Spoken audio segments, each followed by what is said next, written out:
Oh, Duffy, you better get in line.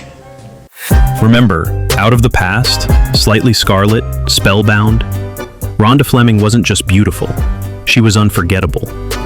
The fiery redhead who lit up Hollywood in Technicolor, sharing screens with Kirk Douglas, Burt Lancaster, and Ronald Reagan. But when the lights dimmed, she vanished. No memoir, no interviews, no grand farewell. She died at 97, quietly, with no one watching. Why did one of cinema's brightest stars leave so silently?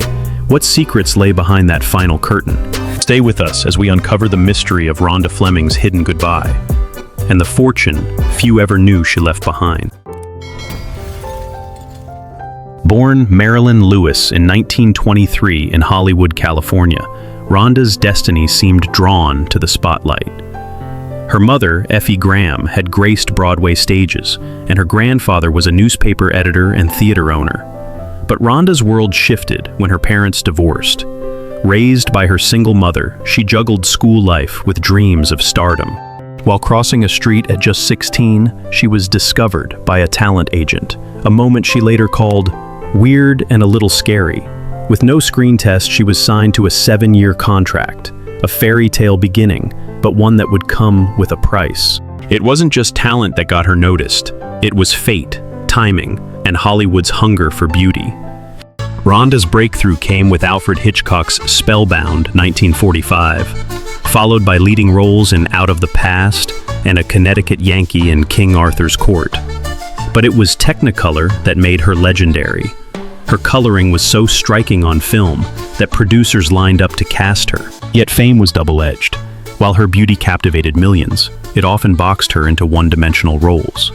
She longed for complex characters, but was given corsets and soft focus. Still, she powered through, starring in over 40 films, including Gunfight at the OK Corral and Slightly Scarlet. By the late 1960s, film offers slowed. Rhonda turned to stage, TV, and singing, even performing at the Hollywood Bowl.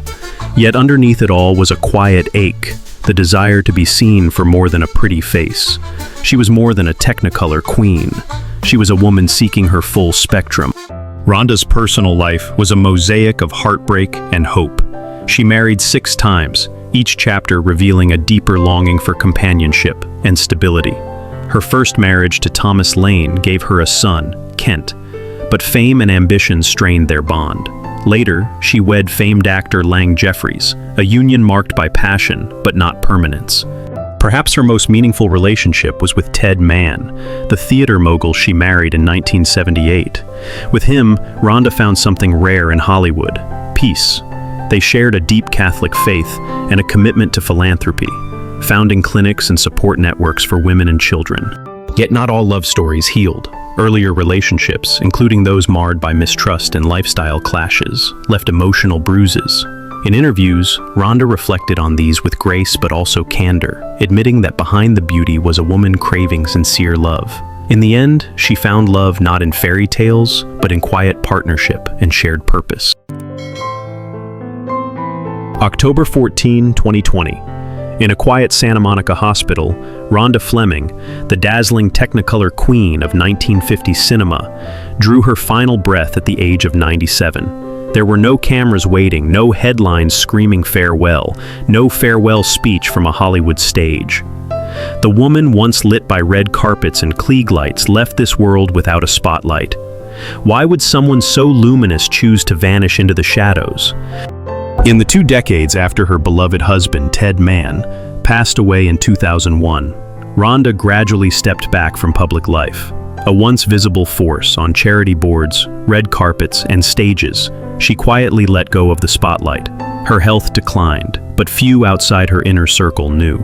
She gave no interviews, she published no memoir. There was no tell-all, no taped goodbye. Those close to her said she preferred it that way. Some spoke of handwritten notes she often kept in drawers, memories, regrets, verses of songs she never sang in public.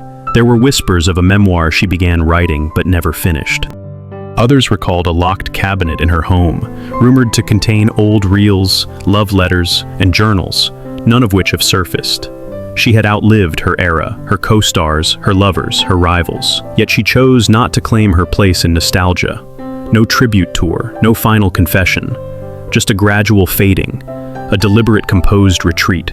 Even her funeral was private, just a few close family members and church friends, no public viewing, no documentary montage. The star who once embodied Technicolor slipped away in grayscale, and that is what haunts her admirers most. She had every reason to command a farewell. Beauty, fame, wealth, grace. But Rhonda Fleming didn't want the curtain call. She wanted quiet. Yet in that silence we're left to wonder, what truths did she carry with her, unspoken? What final memories were hers alone? Rhonda didn't just leave the stage.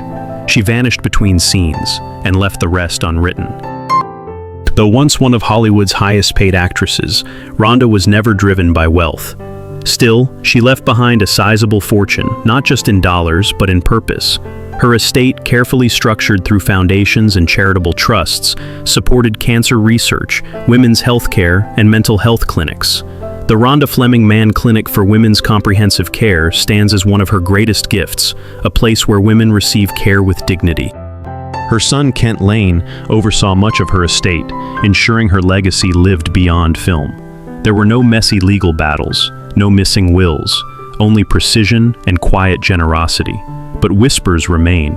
What was Rhonda's truest treasure? Was it her hidden journals, kept out of print, the rumored unreleased songs, or the unspoken chapters of her life she never shared? Her real legacy wasn't Technicolor. It was compassion, quietly, deliberately passed on.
Years may pass, but legends never truly leave us.